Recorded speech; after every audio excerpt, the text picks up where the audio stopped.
नमस्कार. या नव्या विश्लेषणात तुमचं स्वागत आहे. आज आपण एका अमर्याद आणि भन्नाट अशा डिजिटल कॅनव्हासवर एक अतिशय रंजक प्रवास करणार आहोत. हा प्रवास आहे संगणकांच्या उत्क्रांतीचा. चला तर मग अजिबात वेळ न घालवता थेट या विषयात उडी घेऊया आणि पाहूया तंत्रज्ञानाने काळानुसार कसा अफाट आकार घेतला आहे. आता साहजिकच एक प्रश्न पडतो. आपण एका साध्या भौतिक तापमापकापासून थेट एका ग्रॅम जैविक डीएनएमध्ये तब्बल 215 पेटाबाइट्स डेटा साठवण्यापर्यंतचा टप्पा कसा गाठला? विचार करा, हा प्रवास खरोखरच चक्रावून टाकणारा आहे, नाही का? या एका प्रश्नातूनच आपल्याला मानवी बुद्धिमत्ता आणि संगणकीय उत्क्रांतीची खरी अफाट व्याप्ती लक्षात येते. तर सुरुवात करूया आपल्या पहिल्या टप्प्यापासून, म्हणजेच ॲनालॉग विरुद्ध डिजिटल या पायाभूत संकल्पनेपासून. संगणकीय जगाचा अगदी मूळ पाया आपण सोप्या भाषेत समजून घेऊ. ॲनालॉग म्हणजे काय? तर हे सतत बदलणाऱ्या डेटावर काम करतं.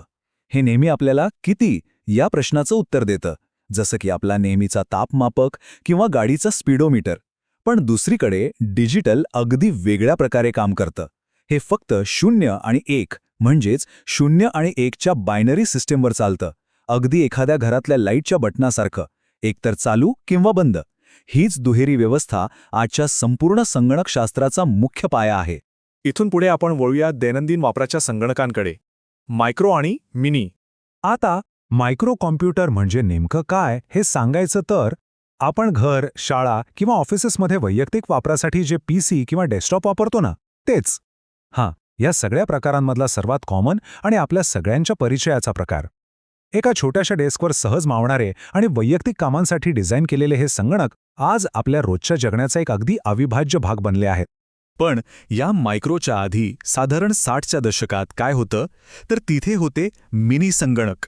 नावावर जाऊ नका, हे मध्यम क्षमतेचे मल्टी युजर सिस्टम्स होते. म्हणजे काय, तर एकाच वेळी तब्बल 200 लोक यावर एकत्र काम करू शकत होते. IBMचं AS400, IBM AS400 हे याचं एक अगदी उत्तम उदाहरण.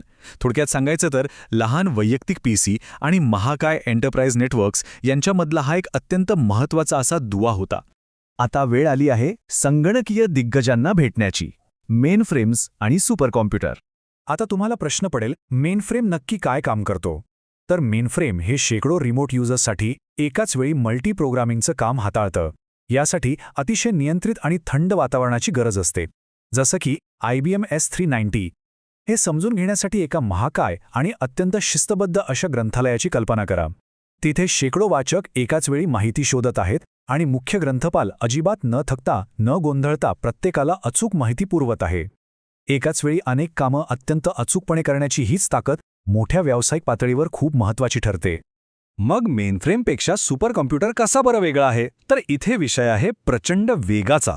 तब्बल 128 गिगाफ्लॉप्सचा वेग. मेनफ्रेम जर शेकडो कामं एकाच वेळी करत असेल, तर सुपर कॉम्प्युटर एखाद्या सुपरफास्ट रेस कारसारखा आहे. तो हवामानाचा अचूक अंदाज वर्तवणे किंवा संरक्षण क्षेत्रातील एखादा अत्यंत गुंतागुंतीचा प्रश्न सोडवणे अशा एकाच मोठ्या कामासाठी आपली सर्व ताकद पणाला लावतो. क्रे 1 सारखे संगणक याच कॅटेगरीत येतात. हे खऱ्या अर्थाने गणिताच्या आणि प्रक्रियेच्या सर्वोच्च मर्यादा ओलांडतात. तर आतापर्यंत आपण जो काही प्रवास पाहिला त्यावरून हा उत्क्रांतीचा आलेख कसा पूर्ण झाला ते अगदी स्पष्ट दिसतंय. सुरुवात झाली 1 ॲनालॉगपासून, मग 2 डिजिटल, पुढे 3 मायक्रो, 4 मिनी, 5 मेनफ्रेम आणि शेवटी सर्वोच्च शिखरावर असलेला 6 सुपर कॉम्प्युटर.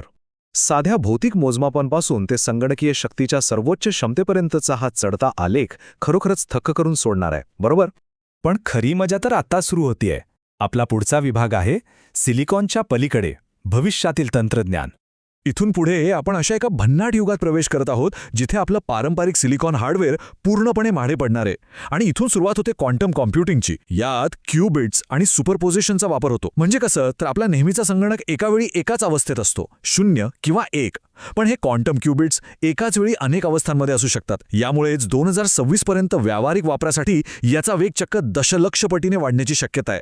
हे तंत्रज्ञान आपलं जगणं मुळापासून बदलून टाकणार आहे. यापुढची आणखी एक मोठी झेप म्हणजे न्यूरोमॉर्फिक कम्प्युटिंग. 2025च्या पुढे हे तंत्रज्ञान प्रत्यक्ष आपल्या भेटीला येणार आहे. हे हार्डवेअर अक्षरशः आपल्या मानवी मेंदूच्या न्यूरल नेटवर्कशी हुबेहूब नक्कल करतं. विचार करा, अगदी मेंदूसारखा विचार करणारा आणि तरीही अतिशय कमी ऊर्जेवर चालणारा हा एक अत्यंत प्रगत चिपचा प्रकार आहे. यामुळे कृत्रिम बुद्धिमत्तेसाठी म्हणजेच एआयसाठी लागणारी विजेची प्रचंड गरज एकदम कमी होऊन जाईल. ऊर्जेच्या आणि वेगाच्या बाबतीत आपण आणखी एक पाऊल पुढे टाकत आहोत फोटॉनिक कम्प्युटिंगसोबत.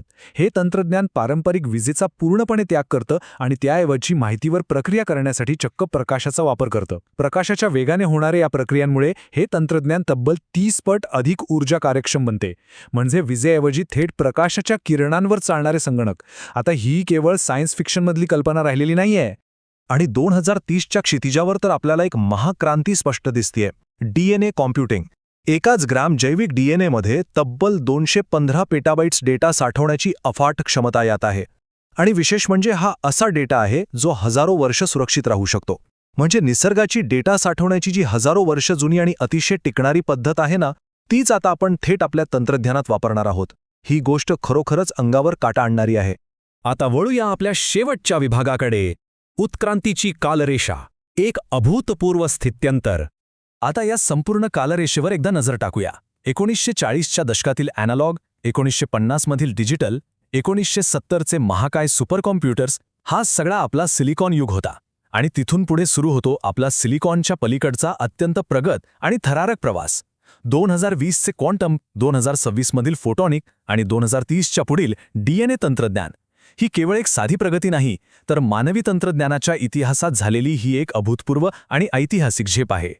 आणि या माहितीपूर्ण विश्लेषणाच्या शेवटी आपण सर्वांनी एका महत्त्वपूर्ण गोष्टीवर नक्कीच विचार करायला हवा. जेव्हा आपले संगणक जैविक डीएनए आणि प्रत्यक्ष प्रकाशावर चालतील, तेव्हा आपण कोणकोणत्या नवीन शक्यता आणि वास्तवांची गणना करू शकू? या उदयोन्मुख तंत्रज्ञानाची अमर्याद आणि अद्याप न उलगडलेली क्षमता आपल्याला नेमक्या कोणत्या नव्या भविष्यात घेऊन जाईल, याच एका विचार करायला लावणाऱ्या प्रश्नासह आपण आज इथे थांबूया. या विश्लेषणामधून तुम्हाला नक्कीच नवीन काहीतरी आणि रंजक शिकायला मिळालं असेल अशी आशा आहे. पुन्हा भेटूया. तोपर्यंत धन्यवाद.